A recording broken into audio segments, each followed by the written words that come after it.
కూర్చున్నాను.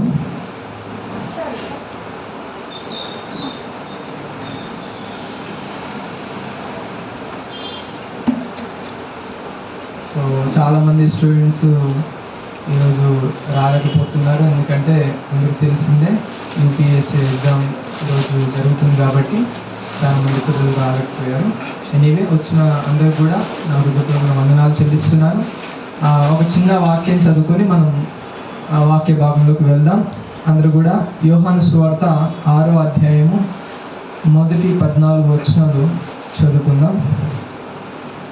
యోహాను సువార్త 6వ అధ్యాయము మొదటి 14 వచనాలు.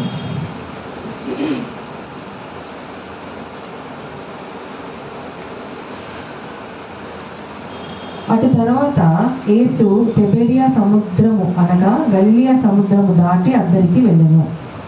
రోగుల ఎడల ఆయన చేసిన సూచక క్రియలను చూచి బహుజనులు ఆయనను వెంబడించిరి. యేసు కొండ ఎక్కి అక్కడ తన శిష్యులతో కూడా కూర్చుండెను. అప్పుడు పస్కా అను యూదుల పండగ సమీపించెను. కాబట్టి యేసు కన్నులెత్తి బహుజనులు తన యొద్దకు వచ్చుట చూచి, మీరు భుజించుటకు ఎక్కడ నుండి రొట్టెలు కొని తెప్పించమని ఫిలిప్పును అడిగాను. కానీ ఏమీ చేయనై ఉండెనో తానే ఎరిగి ఉండి అతనిని పరీక్షించుటకు అలా అడిగాను. అందుకు ఫిలిప్పు, వారిలో ప్రతివాడును కొంచెం కొంచెము పుచ్చుకొంటకైనను 200 దేనారములు రొట్టెలు చాలవని ఆయనతో చెప్పాను. ఆయన శిష్యులలో ఒకడు అనగా సీమోను పేతురు సహోదరుడైన అంద్రెయ ఇక్కడ ఉన్న ఒక చిన్నవాని వద్ద 5 యవ్వల రొట్టెలు 2 చిన్న చేపలు ఉన్నవి, కానీ ఇంతమందికి ఇవి ఏమాత్రమని ఆయనతో అనగా, యేసు జనులను కూర్చుండబెట్టుడని చెప్పెను. ఆ చోట చాలా పచ్చిక ఉండెను గనుక లెక్కకు ఇంచుమించు 5,000 మంది పురుషులు కూర్చుండిరి. యేసు ఆ రొట్టెలు పట్టుకొని కృతజ్ఞతాస్తుతులు చెల్లించి కూర్చున్న వారికి వడ్డించెను. అలాగున చేపలు కూడా వారికి ఇష్టమైనంత మటుకు వడ్డించెను. వారు తృప్తిగా తినిన తర్వాత ఏమీ నష్టపోకుండా మిగిలిన ముక్కలు పోగు చేయుడని తన శిష్యులతో చెప్పెను. కాబట్టి వారు భుజించిన తర్వాత వారి యొద్ద మిగిలిన 5 యవ్వల రొట్టెలు ముక్కలు పోగు చేసి 12 గంపలు నింపిరి. ఆ మనుషులు యేసు చేసిన సూచక క్రియను చూచి నిజముగా ఈ లోకమునకు రాబో ప్రవక్త ఈయనే అని చెప్పుకొనిరి. చాలండి, ప్రార్థన చేసుకుందాం. మహాపరిశుద్ధుడా, నీకు స్తోత్రం చెల్లిస్తున్నాను.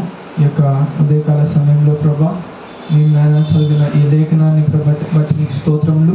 ఈ లేఖనంలో నుంచి ప్రభా కొన్ని విషయాలు మేము నేర్చుకోబోతుండగా మాకు ప్రభా నీ జ్ఞానమును నీ కృపను మాకు అనుగ్రహించమని ప్రార్థన చేస్తున్నాం. ముఖ్యంగా నీ దాసుని నాయడల కృప చూపించి నీ ఆత్మ సహాయాన్ని నాకు అనుగ్రహించి నీ బిడ్డలకు అవసరమైన శ్రద్ధ బోధించే కృప అనుగ్రహించమని, నీ ఆత్మ సహాయం చేత నన్ను నడిపించమని యేసు నామంలో ప్రార్థిస్తున్నాను తండ్రి, ఆమేన్.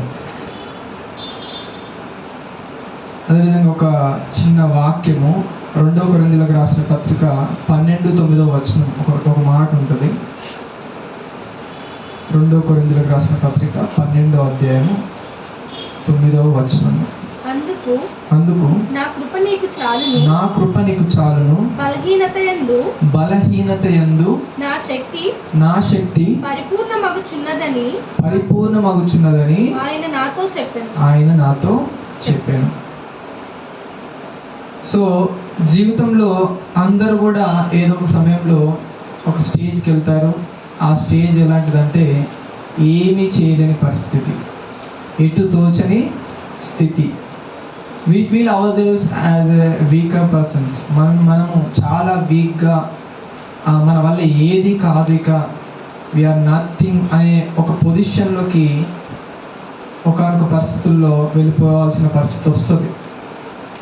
ఇజ్రాయెల్ ప్రజల్ని మోషే విడిపించాడు. ఎవరి నుంచి? ఐగుప్తు ఆ బానిసత్వం నుంచి విమోచించి వాళ్ళని తీసుకువెళ్తుండగా ఒక షార్టెస్ట్ డిస్టెన్స్ ఉంటుంది. ఎక్కడికి వెళ్ళడానికి? కానాను దేశం వెళ్ళడానికి ఒక షార్టెస్ట్ డిస్టెన్స్ ఉంటుంది. ఎన్ని రోజుల్లో పోవచ్చు అంటే 40 డేస్లో వెళ్ళిపోవచ్చు నిజానికి. కానీ దేవుడు అక్కడి నుంచి కాకుండా ఏం చేశాడంటే కొంచెం రూట్ టర్న్ చేసేసి ఎటు తీసుకెళ్ళిపోయాడంటే సముద్రానికి దగ్గరగా తీసుకెళ్ళిపోయాడు. అసలు దారే లేదు అక్కడ, సముద్రానికి దగ్గరగా తీసుకెళ్ళాడు. అటు చూస్తేనేమో ఎవరు వస్తున్నారు? ఫరో సైన్యం వస్తుంది, మీరు పారిపోతున్నారు, ఎవరిని కూడా వదిలిపెట్టడానికి వీల్లేదు, అందరిని చంపేద్దాం, లేకపోతే బానిసలుగా తీసుకుపోదాం అని వాళ్ళు ఎండబడుతూ ఉన్నారు. ముందు చూస్తేనేమో సముద్రము, వెనక చూస్తేనేమో శత్రువులు. ఇక ఏం చేయాలో అర్థం కాని పరిస్థితుల్లో ప్రజలందరూ అనుకున్నారు, ఇక ఈరోజు మా పని అయిపోయింది, నా జీవితం ఇక అయిపోయింది, నాకు వేరే దారి లేదు, ఇక ముందుకెళ్దామంటే దారి కనిపించట్లే, సముద్రం ఉంది, వెనకెళ్దామంటే శత్రువులు ఉన్నారు, there is no other way. ఒకటే ఏంటిది, సరెండర్ అయిపోవడమా చావడమా, అంతకు మించి వేరే దారి లేదు. హోప్లెస్, వీక్నెస్, చాలా వీక్గా వారికి వాళ్ళు ఫీల్ అయిపోయి ఇక వారి జీవితాలు అంతమైపోయిన పరిస్థితుల్లో ఏమైనది, దేవుడు మార్గమే లేని చోట ఏం చేశాడండి, రహదారిని ఏర్పాటు చేశాడు. హల్లెలూయా. ఎర్ర సముద్రాన్ని చీల్చివేసి అక్కడ ఒక హైవేని తయారు చేశాడు అక్కడ వెంటనే. సో ఎక్కడైతే దారి లేదో అక్కడ దేవుడు ఏం చేయగలిగాడు, దారిని ప్రొవైడ్ చేయగలిగాడు.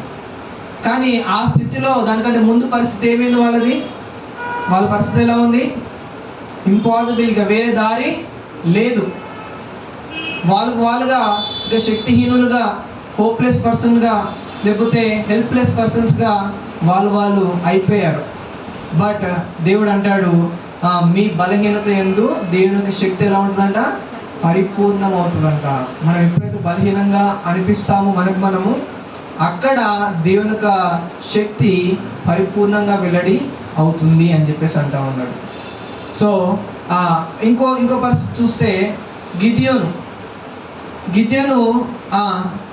ఎవరిని బట్టి అంటే మిదానీయులను బట్టి భయపడి ఆయన ఏం చేశాడు, గానుగు చాటున దాక్కుని ఉంటాడు. శత్రువులందరూ వచ్చేసి ఆ పంటను దోచుకొని పోయి అన్ని కాల్చి పడి సాయి చేస్తూ ఉంటాడు. ఏం చేయలేని పరిస్థితిలో ఉన్నప్పుడు దేవుడు ఆయన దర్శించి నీ ద్వారా నీకు విజయాన్ని ఇస్తాను పద అని చెప్పేసి అంటే వాళ్ళ సైన్యం ఎంత ఉంది, 1,35,000 మంది వాళ్ళ సైన్యము. వీళ్ళు కూడగట్టిన వాళ్ళు ఎంతమంది ఉన్నారంటే 32,000 మంది ఉన్నారు మొత్తానికి. ఎంతమంది యుద్ధం చేయడానికి రండ్రా అని బతులాడితే ఒక 32,000 మంది జమ అయ్యారు.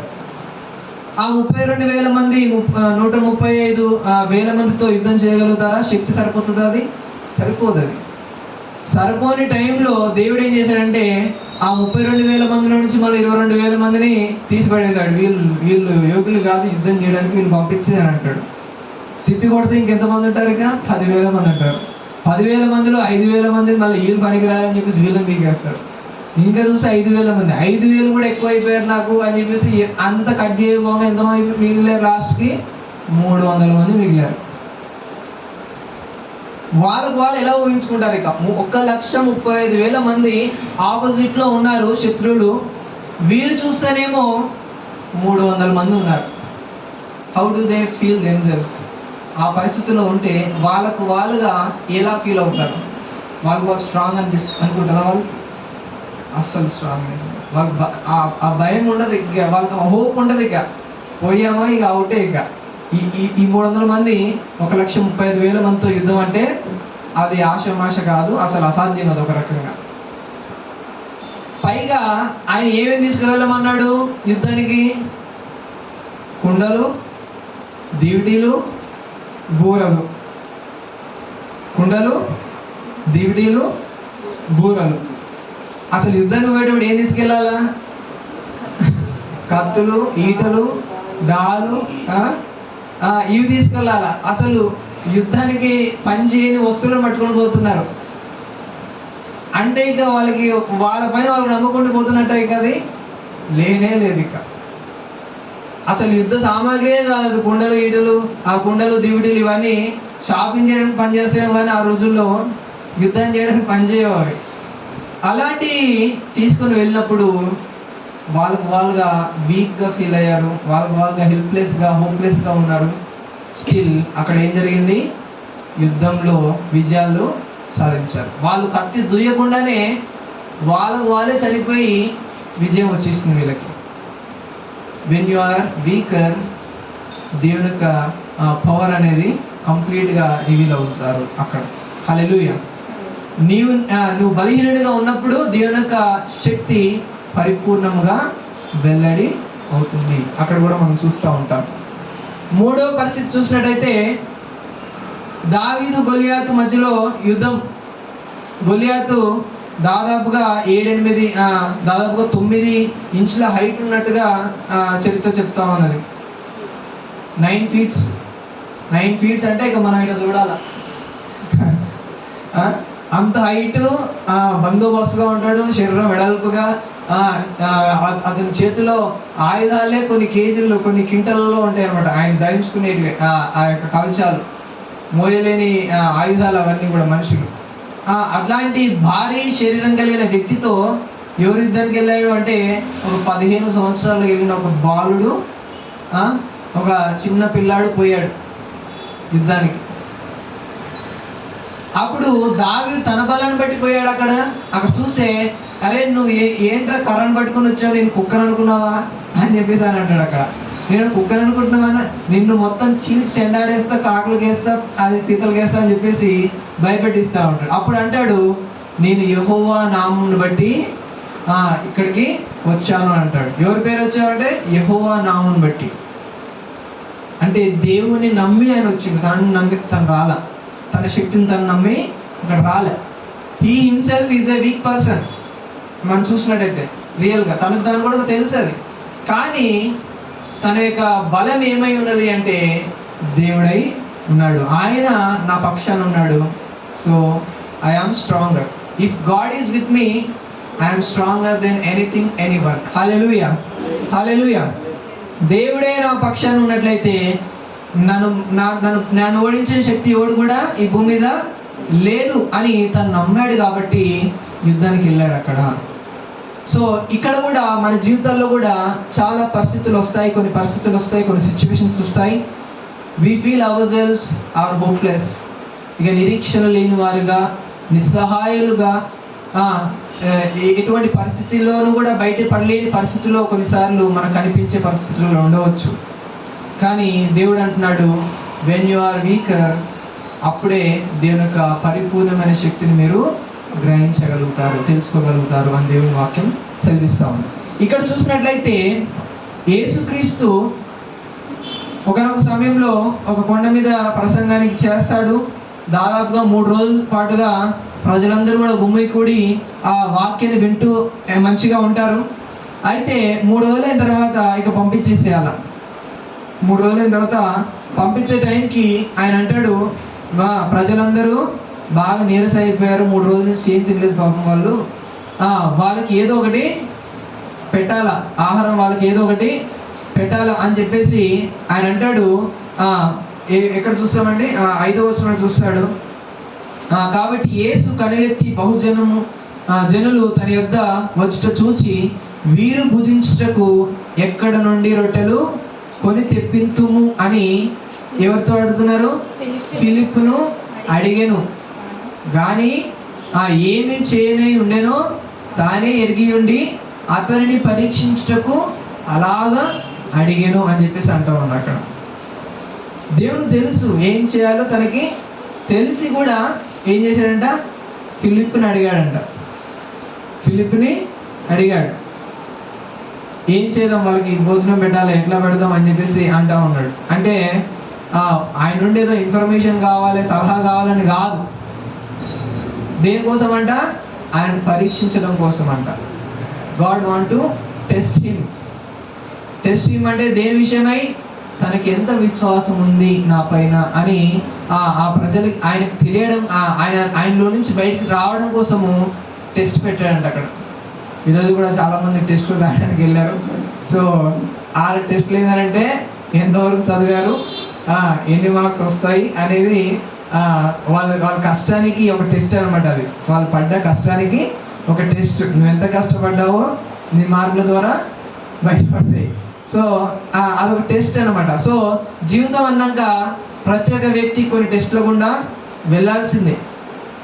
జీవితం అన్నాక ప్రతి ఒక్క వ్యక్తి ఒక టెస్టుల గుండా వెళ్ళాల్సిందే. ఈవెన్ ఒక జాబ్ కావాలంటే కూడా వాడు 10 సార్లు టెస్టులు చేస్తాడు ఒక వ్యక్తిని తీసుకోవాలి అని అంటే. వీడు ఎలిజిబుల్లా, నా కంపెనీలో పనిచేయడానికి వీడు అర్హుడా కాదా అని చెప్పేసి 1-10 సార్లు పరీక్షిస్తాడు ఆ వ్యక్తిని, ఎంప్లాయీని. సో ప్రతి దాంట్లో ఒక పరీక్ష అనేది ఉంటుంది. ఈవెన్ ఒక స్కూల్లో పిల్లల్ని జాయిన్ చేయాలంటే స్కూల్ మంచిదా కాదని 10 సార్లు టెస్ట్ చేస్తూ ఉంటారు తల్లిదండ్రులు. ఒక మ్యారేజ్ చేయాలంటే ఈ వ్యక్తి సరైన వ్యక్తే కాదా అని చెప్పేసి 10 మందిని అడిగి 10 విధాలుగా తెలుసుకొని టెస్ట్ చేస్తూ ఉంటారు. సో టెస్టింగ్ అనేది అన్ని చోట్ల జరుగుతూనే ఉంటుంది. దేవుడు కూడా తన నమ్మిన బిడ్డల్ని ఏం చేస్తాడండి? టెస్ట్ చేస్తాడు, పరీక్షిస్తూ ఉంటాడు. ఇక్కడ ఫిలిప్ని అడుగుతున్నాడు. ఫిలిప్ని ఎందుకు అడగాలండి? అక్కడ 12 మంది శిష్యులు ఉన్నారు. ఫిలిప్ని ఎందుకు అడిగాడు? ఎందుకు అడిగారు అనుకుంటున్నారు? చెప్పండి. దగ్గర ఉండు. లెక్కల మాస్టరా? సో మత్తయి కూడా లెక్కల మాస్టర్, ట్యాక్స్ కలెక్టర్ ఆయన. ఇంకా మత్తయి లెక్కల మాస్టరే. సో వై ఫిలిప్నే అడిగాడు అక్కడ అంటే, ఫిలిప్ ఆ గ్రామానికి చెందిన వ్యక్తి అయి ఉన్నాడు. బెత్సైదా అనే పట్టణాన్ని, ఆ నగరానికి చెందిన వ్యక్తి. దాదాపుగా ఒక 10-15 కిలోమీటర్ల దూరంలో ఉంటుంది. వాళ్ళు ఉన్న స్థలం నుంచి దగ్గరలో ఉన్న టౌన్ ఏదైనా ఉన్నాయంటే బెత్సైదా. సో అక్కడ పుట్టిన వ్యక్తి ఎవరు? ఫిలిప్. సో అక్కడ ఉన్న ఏరియా సరౌండింగ్స్లో ఏమేమి జరుగుతాయి, ఏమేమి ఉన్నాయి, ఎక్కడెక్కడ హోటళ్ళు ఉన్నాయి, ఎక్కడెక్కడ రెస్టారెంట్లు ఉన్నాయి, అన్నీ కూడా ఎవరు తెలుస్తుంది? ఎక్కువగా ఆయనకే తెలుసు. కాబట్టి ఆయన పిలిచి అడుగుతూ ఉన్నాడు అనమాట. ఏం చేయాలి, వీళ్ళందరికీ భోజనం పెట్టాలి అని చెప్పేసి అడుగుతూ ఉన్నాడు. వాట్ టు డూ అని చెప్పేసి అడుగుతూ ఉన్నాడు. సో ఒక ప్రాబ్లం ఉంది, ప్రజలందరూ ఆకలితో ఉన్నారు, సొల్యూషన్ ఏం చెప్తావు అని చెప్పేసి అడుగుతూ ఉన్నారు. సో దేవుడు మనల్ని కూడా అడుగుతూ ఉండవచ్చు. మీ ఫ్యామిలీలో కూడా కొన్ని ప్రాబ్లమ్స్ కూడా వెళ్తూ ఉన్నావు, ఎలా సాల్వ్ చేస్తావు, దాన్ని ఎలా బయటపడాలనుకుంటున్నారు?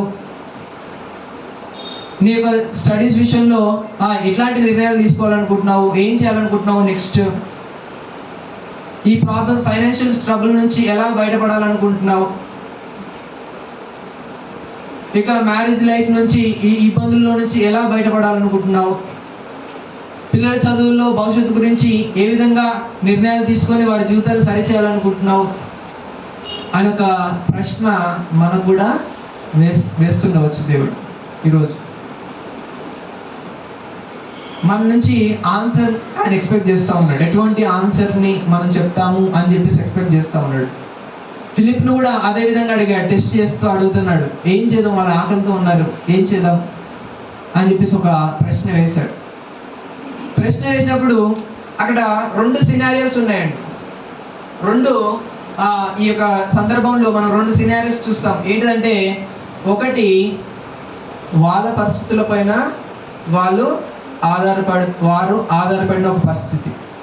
ఫిలిప్ని అడిగాడు ఏం చేద్దాం అని అంటే, వెంటనే ఒక నిమిషం ఆగను ప్రభు అని చెప్పేసి నిలబడి, ఎంతమంది జనాలు వచ్చారు? 1, 2, 4, దాదాపు 5,000 మంది ఉన్నారు. 5,000 మంది పురుషులే, 5,000 మంది అంటే పిల్లలు దాదాపుగా చాలా మంది వస్తారు. ఇక పిల్లలే ఎక్కువ వస్తారు యేసు ప్రభు దగ్గరికి. వాళ్ళు ఇద్దరిద్దరిని వేసుకున్నా సరే, అదొక ఒక్కొక్కరిని వేసుకున్నా సరే వాళ్ళొక 5,000. ఆడవాళ్ళు ఖచ్చితంగా సంఘంలో ఎక్కువ ఎవరు ఉంటారండి? ఆడవాళ్ళే. ఏ చర్చికి వెళ్ళు ఎవరు ఎక్కువ ఉంటారు? మగవాళ్ళు ఎక్కువ ఉంటారా, ఆడవాళ్ళు ఎక్కువ ఉంటారా? ఆడవాళ్ళే. సో ఆ పబ్లిక్ మీటింగ్ కూడా ఎవరు ఎక్కువ వచ్చి ఉండొచ్చు? ఆడవాళ్ళే. నువ్వు ఎటు చూసినా సరే 15,000 కంటే తక్కువ అయితే ఉంటారు ఖచ్చితంగా. పిల్లలు, జల్లులు, ఆడవాళ్ళు, మగవాళ్ళు అందరు కలిపితే 15,000 కంటే తక్కువ అసలు ఉండరు. అలాంటి పరిస్థితుల్లో ఆయన లెక్క పెడతా ఉన్నాడు. దాదాపుగా 5,000 మంది పురుషులే, అంటే ఇంచుమించు 15,000 మంది ఉన్నారు. 15,000 మందికి ఒక్కొక్కరు 2 రొట్టెలు తిన్నా ఎన్ని కావాలి? 30,000 రొట్టెలు కావాలా? 30,000 రొట్టెలు తేవాలి అంటే ఎన్ని డబ్బులు కావాలా? 200 దేనారాలు కావాలి. 200 దేనారాలు అంటే 200 దినాలు అంటే ఆ కాలంలో 8 నెలల శాలరీ అనమాట. 8 నెలల శాలరీ. అన్ని డబ్బులు కావాలా, అన్ని రొట్టెలు కావాలా అని లెక్కలు వేస్తూ ఉన్నాడు. లెక్కలేసి అన్ని డబ్బులు మన దగ్గర లేవు. రెండోది, పోనీ ఏదైనా హోటల్కి వెళ్ళి తెద్దామా అంటే వాడన్నా రొట్టెలు చేస్తాడు, 30,000 రొట్టెలు చేస్తాడు వాడన్నా. మా అంటే ఒక 200, 500 దగ్గరలో కొంతమంది ఎవరో కొంతమంది తీసుకెళ్తారు కాబట్టి 500, మహా అంటే మ్యాక్సిమం ఒక 1000 మంది, 1000 కంటే ఎక్కువ చేయలేరు జనరల్గా. ఏ హోటల్ అయినా మినిమం వాళ్ళ టార్గెట్ ఎంత ఉంటుంది, రోజు ఇంత సేల్స్ అవుతున్నాయి అంటే అందునే పెట్టుకుంటారు, ఎక్కువ ఏం చేసుకోరు కదా. సో అవన్నీ చూసినా సరే, ఏ రకంగా చూసినా సరే అది ఫుల్ఫిల్ అవ్వట్లేదు. ఆ యొక్క అది చేయడానికి సాధ్యంగా అనిపించట్లేదు. యేసు ప్రభు దగ్గరకు వచ్చేసి, ఇది కుదరని పని ప్రభు, అసలు ఇన్ని వేలు కావాలి, ఇన్ని వేల రూపాయలు కావాలా, ఇన్ని రొట్టెలు చేసే రెస్టారెంట్లు కావాలా, ఈ అంత అవసరమా, ఇవి మన వల్ల కాదు అని చెప్పేసి ఎవరు ఫిలిప్ క్యాలిక్యులేషన్స్లో లెక్కలేసుకొని ఇది ఇంపాసిబుల్ అని ఏం చేస్తా ఉన్నాడు, యేసు ప్రభు దగ్గరకు వచ్చేసి సమాధానం చెప్తా ఉన్నాడు. ఇది సాధ్యం కాదు ప్రభా, చూడు ఇన్ని డబ్బులు కావాలి, ఇన్ని కావాలి, ఇది కావాలి అని చెప్పేసి లెక్కలేసుకొని క్యాలిక్యులేషన్స్ వేసి ఫైనాన్షియల్గా ఆ నీడ్స్ని ఫుల్ఫిల్ చేయడానికి ప్రయత్నాలు చేస్తూ ఉన్నాడు. ఎవరు? ఫిలిప్. నెక్స్ట్ ఇంకో వ్యక్తి వస్తాడు. ఇంకో వ్యక్తి ఎవరు? ఆంద్రేయ. ఆంద్రేయ ఏంటిదంటే పాపం చదువుకున్నవాడు కాదు. ఆయన ఏంటిదంటే ఆయన ఆ నాలెడ్జ్ ప్రకారంగా ఎంతమంది ఏమైనా తెచ్చారేమో చూద్దామని చెప్పేసి ఒక్కొక్కరి దగ్గరికి వెళ్ళి, అక్క బాగున్నా, ఏమేమి తీసుకొచ్చావు అంటే, ఏం లేదు, ఏం తెలియదు ఆయన, నిన్ననే తినేసారు అన్ని అని ఒక ఆమె ఉండొచ్చు. ఇంకొక అక్క అని చెప్పేసి ఇంకో అని, అమ్మ ఇంకొని అడుగుతా ఉంటే ఎవరి దగ్గర లేవు అయిపోయినాయి, తినేసినావు అని చెప్పేసి అందరూ ఏదో ఒక మాదాలు చెప్తా ఉంటే, ఒక పిల్లాడి దగ్గరికి వెళ్ళేసి వాడికి 2 స్టోరీలు చెప్పేసి ఏమున్నాయి దగ్గర అని అడిగితే వాడు చెప్పాడు. ఏమన్నాడు? 5 రొట్టెలు 2 చేపలు ఉన్నాయి, అంతే, మా మమ్మీ ఏమో పంపించింది అని చెప్పేసి అన్నాడు వాడు. పర్లేదులే అని చెప్పేసి పట్టుకొని వచ్చేసారు. యేసు ప్రభు దగ్గర వచ్చేసి ఆయన అంటాడు, ఇంతమందిని అడిగితే ఒక చిన్న పిల్లాడి దగ్గర 5 రొట్టెలు 2 చేపలు ఉన్నాయి ప్రభువా, ఆయన అసలు ఎవరు సరిపోతాయి ఇవి అని చెప్పేసి ఆయన అనడం మొదలు పెట్టేశాడు. అటు చూస్తేనేమో ఫైనాన్షియల్గా మన దగ్గర అంత డబ్బు లేదు, ఇవి మనం కుదరని పనిని ఒక ఆయన ఫైనాన్షియల్గా ఆలోచించి ఒక ఆయన చెప్తా ఉంటుంటే, ఇంకొక ఆయనేమో గ్యాదరింగ్ చేశాడు. పాపం ఆయన శాయశక్తుల ప్రయత్నం చేసి అందరి దగ్గరికి వెళ్ళేసి ఎంతో కూడగట్టేసి దగ్గర తీసుకొని వస్తే ఎన్ని ఉన్నాయి చివరికి చూస్తే 5 రొట్టెలు 2 చేపలు మాత్రమే ఉన్నాయి. నేను ప్రయత్నం చేసినా సరే ఆ నీడ్ ఫుల్ఫిల్ అవ్వట్లేదు అక్కడ. సో 2 రకాలుగా ఫెయిల్ అయిపోయినాయి. అంటే మనం చాలాసార్లు మనం ఏదైనా మన శక్తికి మించిన పని ఉన్నప్పుడు మనం కూడా చాలాసార్లు ఏం చూస్తామండి, మన ఫైనాన్షియల్ పొజిషన్ చూస్తూ ఉంటాము. రెండోది, ఎంత కలెక్ట్ చేసినా సరే ఆన్లైన్ చెప్పేసి ఫండ్స్ రేజ్ చేసేసి ఎంత గ్యాదర్ చేసినా సరే అది ఫుల్ఫిల్ కానప్పుడు కొన్నిసార్లు మనం కూడా ఏం చేస్తూ ఉంటాం, హోప్లెస్గా అయిపోతూ ఉంటాం, హెల్ప్లెస్గా అయిపోతూ ఉంటాం. ఇది మన వల్ల కాదు, ఇక ఇది మనకు సాధ్యము కాదు, మనం చేయలేము, దీన్ని మనం సాధించలేము అని నిరాశలోకి వెళ్ళిపోతూ ఉంటాం. ఇది ఎప్పుడవుతుందంటే when you depend on your selfs, when you depend on your sources. నీ దగ్గర ఉన్న ఆ డబ్బు పైన నువ్వు ఆధారపడినప్పుడు, నీ దగ్గర ఉన్న ఆ వస్తువుల పైన నువ్వు ఆధారపడినప్పుడు నీకు లేముగా అది కనిపిస్తూ ఉంటుంది. అదొక సినారియో. కానీ రెండవది ఏంటిదంటే when you depend on God. నీ పైన నువ్వు డిపెండ్ అవుతే నువ్వేం సాధిద్దామనుకున్నా, నువ్వేం చేద్దామనుకున్నా దాంట్లో కొదువ కనపడుతూనే ఉంటుంది, నీకు సాధ్యంగా అనిపించదు చాలాసార్లు. కానీ when you depend on God, దేవుని పైన ఆధారపడినప్పుడు అప్పుడు దేవుడు అద్భుతాలు చేయగలుగుతాడు. ఎందుకు డిపెండ్ అవుతున్నావు? When you feel your self as a weaker person, you will depend on stronger person. నిన్ను నువ్వు బలహీనుడుగా అనుకున్నప్పుడు ఒక బలవంతుని పైన నువ్వు ఏం చేస్తావండి, ఆధారపడతావు. నీ ఫైనాన్షియల్గా స్ట్రాంగ్గా లేనప్పుడు, నీ ఫ్రెండ్ ఎవడన్నా మంచి ఫైనాన్షియల్ స్ట్రాంగ్గా ఉన్నప్పుడు తన పైన ఆధారపడతావు. నీ దగ్గర బలం లేనప్పుడు, బలహీనుడిగా నువ్వుగా ఉన్నప్పుడు ఎవరితో యుద్ధంకి వెళ్ళినప్పుడు ఏం చేస్తామండి, నీకంటే బలవంతుడిని, శక్తివంతుడిని పక్కన ఉన్నప్పుడు నీకేమవుతుందంటే కొంచెం ధైర్యం అనేది వస్తూ ఉంటుంది. సో అదేవిధంగా మన జీవితంలో కూడా మనం ఏదైనా చేయాలనుకున్నప్పుడు, ఏదైనా సాధించాలనుకున్నప్పుడు మన వల్ల కాదు అనే పరిస్థితిలో ఉన్నప్పుడు ఖచ్చితంగా ఎవరు చూడాలిక? దేవుణ్ణి చూడాల్సిందే. ఏ పరిస్థితిలో కూడా ఆయన పైన ఆధారపడాల్సిందే. కానీ when you're clearly in hopeless, helpless పరిస్థితిలో ఉన్నప్పుడు ఖచ్చితంగా ఎవరున్నారో ఒక ఆయన ఉన్నాడు, అట్లాంటి పరిస్థితుల నుంచి మనం బయటపడేసేవారు. ఎవరని? ప్రభు అయిన యేసుక్రీస్తు. సో ఆయన పైన మనం ఏం చేయాలండి? ఆధారపడాలి. ఇక్కడ చూస్తే ఫిలిప్పు ఫైనాన్షియల్గా ఆధారపడ్డాడు, అది వర్కౌట్ అవ్వట్లేదు. ఆంద్రేయనేమో ఇక రిసోర్సెస్ పైన, అంటే బ్రెడ్ ఇంకేమైనా ఉన్నాయేమో చెప్పేసి అవన్నీ గ్యాదరింగ్ చేశాడు, దానిపైన ఆధారపడ్డాడు, దానివల్ల కూడా యూస్లెస్. ఇప్పుడు చివరిగా ఏమంటాడంటే యేసుప్రభు అంటున్నాడు, మీ దగ్గర ఏమున్నది నా దగ్గరికి తీసుకురండి అని అంటా ఉన్నాడు. Bring to me what you have అని ఇంకో సువార్తలు అడుగుతాడు. అంటే ఆంధ్రే అప్పుడు అంటాడు 5 రొట్టెలు 2 చేపలు ఉన్నాయి అని చెప్పేసి అంటాడు. దేవుడు కూడా, మనం కూడా కొన్నిసార్లు నేనేం చేయలేను, నా వల్ల ఏం కాదు, నేను దేనికి పనికిరాను అని అనుకుంటున్నప్పుడు, నీకు నువ్వుగా అనుకుంటున్నప్పుడు దేవుడు అంటున్నాడు వాట్ యు హ్యావ్ అని చెప్పేసి ఒక ప్రశ్న వేస్తూ ఉన్నాడు. నీ దగ్గర ఏమున్నది? ఏ మనుషుడు కూడా ఐ హ్యావ్ నథింగ్, నా దగ్గర ఏమీ లేదు అనడానికి వీల్లేదు. ఎందుకంటే ప్రతి మనిషికి దేవుడు ఏదో ఒక టాలెంట్ ఇచ్చాడు. ఏ ఒక్కరిని కూడా ఎంటీ హ్యాండ్స్తో పుట్టించలేదు భూమి మీద. ఏ ఒక్కరిని కూడా టాలెంట్లెస్గా, యూజ్లెస్గా ఎవరిని కూడా ఆయన పుట్టించలేదు. ప్రతి ఒక్కరికి ఏదో ఒకటి ఇచ్చే ఈ భూమి మీదకి ఏం చేశాడు? ఆయన పంపించాడు. You cannot say I have nothing. ఒక అతను ఉన్నాడు, ఆయన పేరు నిక్ అనుకుంటా. ఆయనకి కాళ్ళు చేతులు ఏమీ లేవు నిజానికి. ఆయన వాళ్ళ తల్లిదండ్రులు కన్న తర్వాత ఆ డాక్టర్ అన్నాడు, ఇక ఇతని వల్ల ఏ ఉపయోగం లేదండి, కాళ్ళు చేతులు లేవు, it's better to kill him, అతన్ని చంపేయడమే బెటరు పసిపిల్లాడుగా ఉన్నప్పుడే, ఎందుకంటే అతను ఫ్యూచర్లో ఇబ్బంది పడతాడు, మీరు కూడా ఆ బాధను మీరు చూడలేరు అని చెప్పేసి అంటే ఆ తల్లిదండ్రులు అన్నారంట లేదు నా కుమారుని మీరు చంపొద్దు, వాడు ఎలా పుట్టాడో అలాగే ఉండనివ్వండి, మేము చూసుకుంటాం వాళ్ళు. దేవుడు ఎందుకు పుట్టించాడో మాకు తెలీదు, ఆయనకు తెలుసు, మేము వాడిని పోషించుకుంటాము, వాడిని ఏం చేయొద్దు అని చెప్పేసి అన్నాడు. పెరుగుతూ ఉన్నాడు. తనకు తానుగా అనిపించిందంటే ఒకరోజు, నాకు కాళ్ళు లేవు చేతులు లేవు, అందరి మనుషుల్లాగా నేను లేను, నా వల్ల ఏం యూజ్ ఉంది, నేను చనిపోతే బెటర్ అని ఒకానొక సమయంలో ఆయనకు అనిపించిందంట కూడా. తనగా చనిపోవాలని అనిపించింది తనకు కూడా. కానీ ఎందుకో అతను దేవుని వాక్యాన్ని వింటా ఉన్నప్పుడు తనకు తానుగా ధైర్యం తెచ్చుకుని లేదు లెట్ us see ఏం జరుగుతుందో ఫ్యూచర్లో అని తానుగా హోల్డ్ చేసేసుకొని, అలాగే తన చైల్డిష్ లైఫ్ అంతా కూడా అలాగా ఏదో చదువుకుంటూ స్విమ్మింగ్ నేర్చుకుంటూ రకరకాల చేసుకుంటూ వచ్చేసాడు.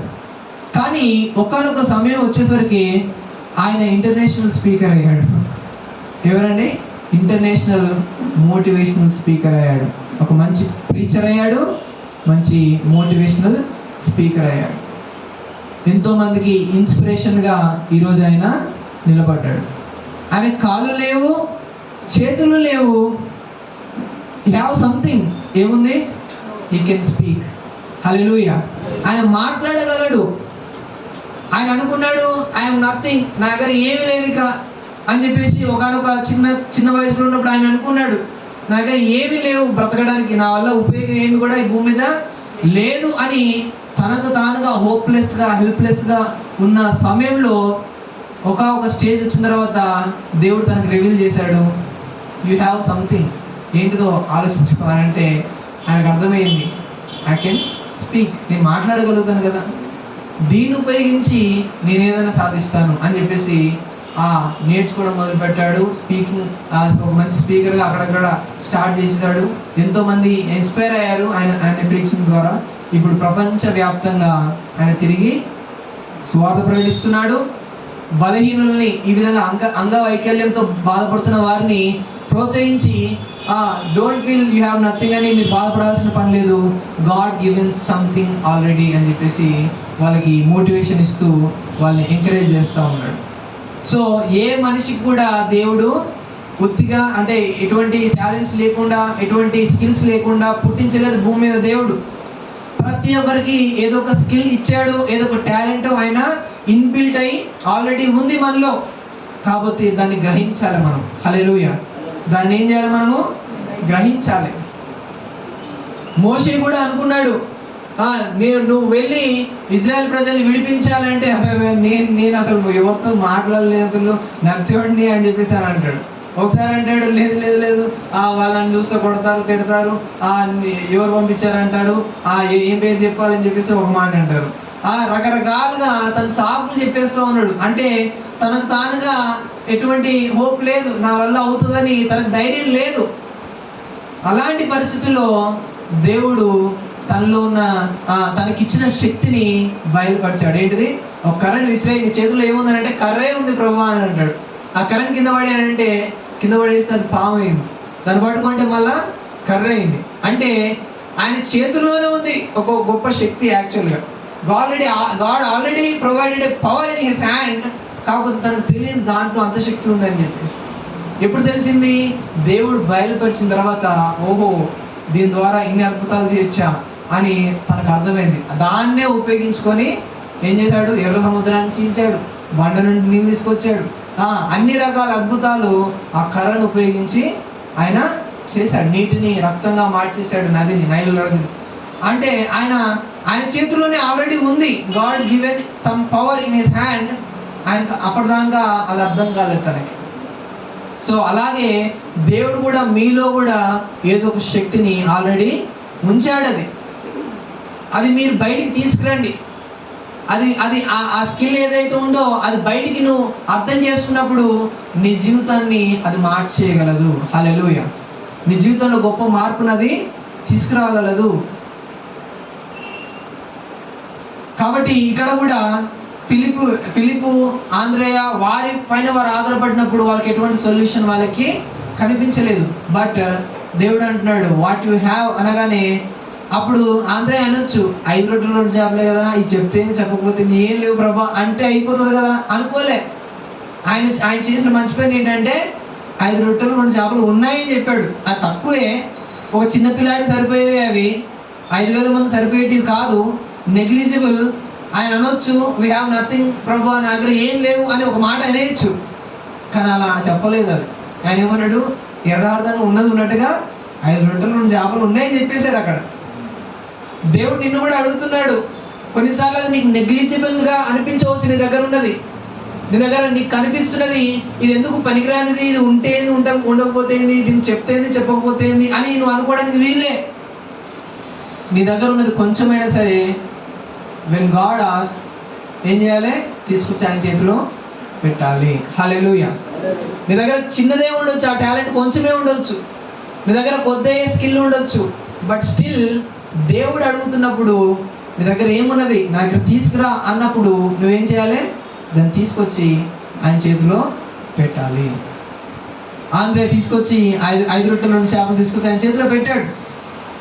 పెట్టిన తర్వాత ఆయన వాటిని ప్రార్థన చేసి దీవించినప్పుడు ఏమైనాయంటే అవి 5 రొట్టెలు 5,000 మంది కాదు కదా, 50,000 మందిగా 5 లక్షల మంది ఉన్నా సరిపెట్టేట్టుగా ఆయన చేసేవాడు ఆ రోజు. హల్లెలూయా, హల్లెలూయా.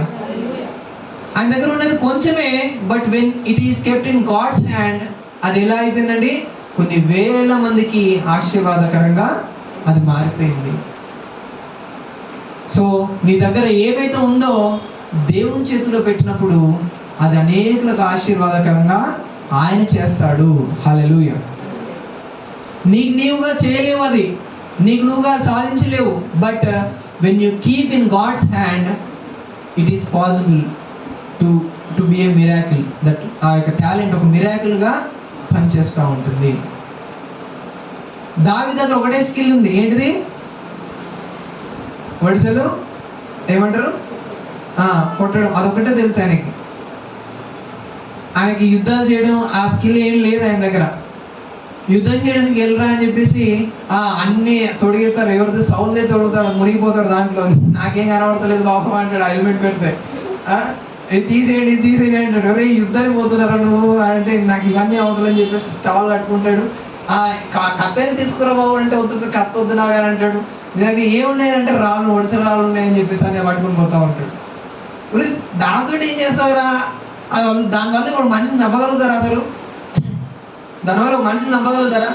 చంపలేము. బట్ ఆయన దగ్గర ఉన్న టాలెంట్ అదే, అదొకటే తనకు తెలుసు. దేవుడు అంటాడు నీ దగ్గర స్కిల్ ఉంది కదా, అదే పట్టుకుని రా నా దగ్గరికి అని అంటాడు. హల్లెలూయా. దగ్గర తీసుకునిందా, అదే పట్టుకుని రా, నీకు విజయం నేను ఇస్తా అంటాడు. అదే పట్టుకొని వచ్చాడు, 5 రాళ్ళు పట్టుకొని వచ్చేసాడు. అదే పట్టుకొచ్చి తిప్పి ఇసిరేస్తే ఏమైందండి, కరెక్ట్గా నొసటికి తగిలిందంట. ఎక్కడ తగలదా, ఆయన మొత్తం కవచాలు వేసుకొని ఉన్నాడు, ఎక్కడ తగిలినా ఆయనకి పెద్ద ఏం ఇబ్బంది ఉండేది కాదు. కానీ ఇక్కడ ఒకటే గ్యాప్ ఉంది. దేవుడు ఏం చేశాడంటే ఆ స్కిల్ని రైట్ వేలో తీసుకెళ్ళిపోయి టక్కున వాడు తలగ మీద కొట్టేశాడు. అది కొడితే జనరల్గా వెనక్కి పడతారు, కళ్ళు తిరిగిన వాడు, స్పృహలో వెళ్ళిపోయిన వాడు ఏం చేశాడు, ఇట పడిపోతాడు. ఈడెట పడ్డాడు, బోర్కొక్కడు పడిపోయాడంట, ముందు పడిపోయాడంట. అంటే నేను అనిపిస్తుంది దావీదు ముందు నుండి కొడుతూ దేవుడు వెనక టపక దేవుడు ఒకటి వెనక నుంచి ఒక్కటే కానీ అది అయిపోయాడు కిందికి. అంటే దేవుడిని దగ్గర ఏది ఉన్నదో దాన్ని ఉపయోగించే దేవుడు అద్భుతాలు చేయాలనుకుంటున్నాడు. ఏదో కొత్తది కావాలని దేవుడు ఏం ఆశిస్తలేడు. ఏదో నీ దగ్గర లేనిది బయట నుంచి ఎక్కడి నుంచో కావాలని దేవుడు కోరుకోవట్లేదు. వాట్ యు హ్యావ్, దాంతో నేను అద్భుతాలు చేస్తాను, అది నా చేతిలో పెట్టు, అది నా చేతిలో పెడితే దాన్ని ఉపయోగించుకొని నేను గొప్పవాడిగా నేను చేస్తాను అని చెప్పేసి అంటాము. సో ఈరోజు మనం అనుకోవచ్చు, నా దగ్గర నాకు పెద్ద జ్ఞానం లేదంటే నాకు కొంచెం ఉందని అనుకోవచ్చు కొంతమంది. ఆ జ్ఞానాన్ని దేవుడి చేతిలో పెట్టు, దేవుడు దాన్ని ఆశీర్వదిస్తాడు. హల్లెలూయా. నీ దగ్గర కొంచెమే డబ్బు ఉంది ప్రభా, దీంతో నేను ఏం వ్యాపారాలు చేయగలుగుతాను, నేను ఏం బిజినెస్ చేయగలుగుతాను, నేను ఏం సాధించగలుగుతాను అని నువ్వు అనుకోవచ్చు. ఆ కొంత డబ్బుని దేవుని చేతిలో పెట్టు, దేవుడు దాన్ని ఏం చేస్తాడండి, ఆశీర్వదిస్తూ ఉంటాడు. చిన్న జాబ్ కదా ప్రభా, నేను దీనివల్ల ఏం చేయగలుగుతాను నువ్వు అనుకోవడానికి వీళ్ళే. ఆ చిన్న జాబ్ అయినా సరే దాన్ని దేవుని చేతిలో పెట్టు, దాని నుంచి దేవుడు ఇంకా అద్భుతాలు చేయగలుగుతూ ఉంటాడు. హల్లెలూయా, హల్లెలూయా. సో నీ దగ్గర ఏమున్నదో దేవుని చేతిలో పెట్టినప్పుడే దేవుని యొక్క అద్భుతాలు మనం చూడగలుగుతాం మన జీవితంలో. మనకు కొన్నిసార్లు ఏమీ లేనప్పుడు మనం దేవుని పైన విశ్వాసాన్ని కూడా కోల్పోతూ ఉంటాం. మన దగ్గర లేనప్పుడే మన విశ్వాసం అనేది బయటపడుతుంది. ఉన్నప్పుడు అర్థం కాదు, లేనప్పుడే నిజమైన విశ్వాసము మనలో ఉన్నదా లేదా అనేది బయటపడుతూ ఉంటుంది. ఒకరోజు జార్జ్ ముల్లర్ అని ఒక భక్తుడు ఉన్నాడు. ఆయన ఏం చేస్తాడంటే అనాథ ఆశ్రయాన్ని నడిపిస్తాడు. అనాథల్ని, తల్లిదండ్రులు లేని పిల్లల్ని ఆయన తీసుకొచ్చి ఆయన పోషిస్తూ వాళ్ళ చదువు నేర్పిస్తూ వాళ్ళని ఎడ్యుకేట్ చేస్తూ ఉంటాడు. అయితే అది ఎవరు స్టార్ట్ చేయమన్నారు అంటే దేవుడే స్టార్ట్ చేయమన్నాడు ఆయన్ని. ఆయన దగ్గర ఏం లేని పరిస్థితుల్లో ఉన్నప్పుడు కూడా ఆయన 10 మంది పిల్లల్ని ఫస్ట్ స్టార్ట్ చేశాడు. దాని తర్వాత 100 మంది అయ్యారు, 100 మంది 500 మంది అయ్యారు. దాదాపుగా 2500 మంది పిల్లల్ని ఆయన ఏం చేస్తున్నాడు, ఆ టైంలో పోషిస్తూ ఉన్నాడు. పోషిస్తూ ఉన్నప్పుడు ఒకనొక టైంకి వచ్చేసరికి అన్ని సరుకులన్నీ అయిపోయినాయి. ఆయన దగ్గర ఉన్న బియ్యము, పప్పు అన్నీ కూడా అయిపోవచ్చేసినాయి. మార్నింగ్ టిఫిన్కి మాత్రమే పిల్లలకి పెట్టడానికి ఉన్నది. మిగిలిన ఉప్మానో ఆ పులిహారనో ఏదో చేసేసారు. పొద్దున్న టిఫిన్ పెట్టేశారు. ఆయన జార్జ్ ముల్లర్ గారికి దాదాపుగా 1 వారం రోజుల నుంచి చెప్తున్నారంట, అయ్యా అయిపోతున్నాయి, సరుకులన్నీ అయిపోతున్నాయి, అయ్యా సరుకులన్నీ అయిపోతున్నాయి అని ఆయన అడుగుతూ ఉంటుంటే ఆయనకి ఏం చేయాలో అర్థం కావట్లేదు. ఎందుకంటే ఆయన ఎవరిని అడిగి ఆయన సంస్థను పెట్టలే, దేవుని అడిగి ఆయన స్టార్ట్ చేశాడు. ఆయన ప్రార్థన చేస్తున్నాడు. 1 రోజు అయిపోయింది, 2 రోజులు అయిపోయింది, 6 రోజు వచ్చేసింది. దాని తర్వాత మధ్యాహ్నం పొద్దున టిఫిన్ పెట్టేసారు, అయిపోయింది. ఇంకా లేదు, ఇక భోజనం మధ్యాహ్నానికి భోజనం పెట్టడానికి ఏం లేవు వాళ్ళ దగ్గర. ఆ టైంలో ఇక వాళ్ళందరూ వచ్చేసి, అయ్యా భోజనం ఏం లేదు, మరి పిల్లలకి ఏం చేద్దాం ఇక అని చెప్పేసి అర్థం కాక వాళ్ళు అడుగుతూ ఉంటుంటే, ఏం కాదు దేవుడు ఇస్తాడు, ప్రార్థన చేద్దాం అని చెప్పేసి అన్నాడంట. దేవుడు ఇస్తాడు, ప్రార్థన చేయండి అని అన్నాడంట. వెళ్ళాడంటే డోర్ పెట్టేసుకోవాలంటే మళ్ళీ ప్రార్థనలో ఉన్నాడంట. ఒక 10 గంటలకు వచ్చారంట. అయ్యా మరి ఎవరన్నా ఇస్తాన్నారా, ఎవరైనా పంపిస్తాన్నారా, డబ్బులు ఏమైనా ఇచ్చారా అని చెప్పేసి అంటే, ఏం లేదు ప్రార్థన చేయండి వస్తాయి అవే అని చెప్పేసి అన్నాడంట. మళ్ళీ వెళ్ళిపోయి ప్రార్థన చేస్తూ ఉన్నాడంట. 11 అయిపోయిందంట, 12 అయిపోయిందంట, 12:30 అయ్యింది. ఇక బెల్లు మోగుతూనే ఉన్నది, బెల్లు మోగుతూనే ఉన్నది. ఇక వీళ్ళు కుకింగ్ చేసేవాళ్ళు, అక్కడ వార్డెన్స్ వాళ్ళందరూ కూడా అనుకున్నారు, ఇక పిల్లలకి ఈరోజు ఉపవాసమే, ఇక ఏం లేదు ఇక అని చెప్పేసి అనుకొని వారు నిరాశతో ఉంటున్నారంట. ఇక ఈయన ఒకటే రూమ్లోకి వెళ్ళిపోయి ఒకటే ప్రార్థన చేస్తూ ఉన్నాడంట. ప్రార్థన చేస్తూ ఉంటుంటే ఒక డీసీఎం వచ్చేసి హార్న్ కొడుతూ ఉందంట. గేట్ దగ్గర హారన్ కొడతా ఉంటే ఆ వాచ్మెన్ నుండి ఎవరు కాదు అంటే ఇక్కడ జార్జ్ ముల్లర్ గారు అనే ఆయన ఉన్నాడా అని అంటే ఉన్నాడు అని చెప్పేసి అన్నాడంట. కొద్దిగా ఆయనతో మాట్లాడేది ఉంది అని చెప్పేసి అన్నాడంట. సరే వెళ్ళండి అని చెప్పేసి పంపిస్తే ఆయన దగ్గరకు వచ్చేసి, అయ్యా ఇక్కడ ఒకటి పొలిటికల్ మీటింగ్ ఒకటి మేము కండక్ట్ చేశాము, అయితే ఆ మీటింగ్కి రావాల్సిన మెయిన్ ఇంపార్టెంట్ పర్సన్ ఎవరైతే ఉన్నారో వాళ్ళ ఫ్యామిలీలో ఒక వ్యక్తి చనిపోవడం వలన ఈ మీటింగ్ క్యాన్సిల్ చేయడం జరిగింది.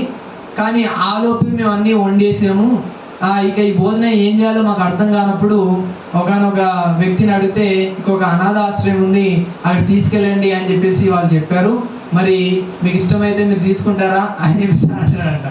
అనేసరికి ఇక దేవుడు మనసులో బాగా సంతోషించేసి పుర్లేదండి ఇచ్చేసేయండి అని చెప్పేసి అన్నాడంట. ఆ రోజు ఆ పిల్లలకి మంచి బిర్యానీ, మటన్ బిర్యానీ, చికెన్ బిర్యానీ, స్వీట్లు రకరకాల అన్నీ దేవుడు ఇచ్చాడు. అక్కడ ఏమీ లేదు తన దగ్గర, అందరూ హోప్స్ వదిలేసుకున్నారు, ఇక ఏమి సాధ్యం కాదు, ఎటువంటి పరిస్థితుల్లో కూడా పిల్లలకు భోజనం పెట్టే పరిస్థితి లేదు అనుకున్న టైంలో ఆయన విశ్వాసాన్ని కోల్పోలేదు. ప్రార్థన చేస్తూనే ఉన్నాడు.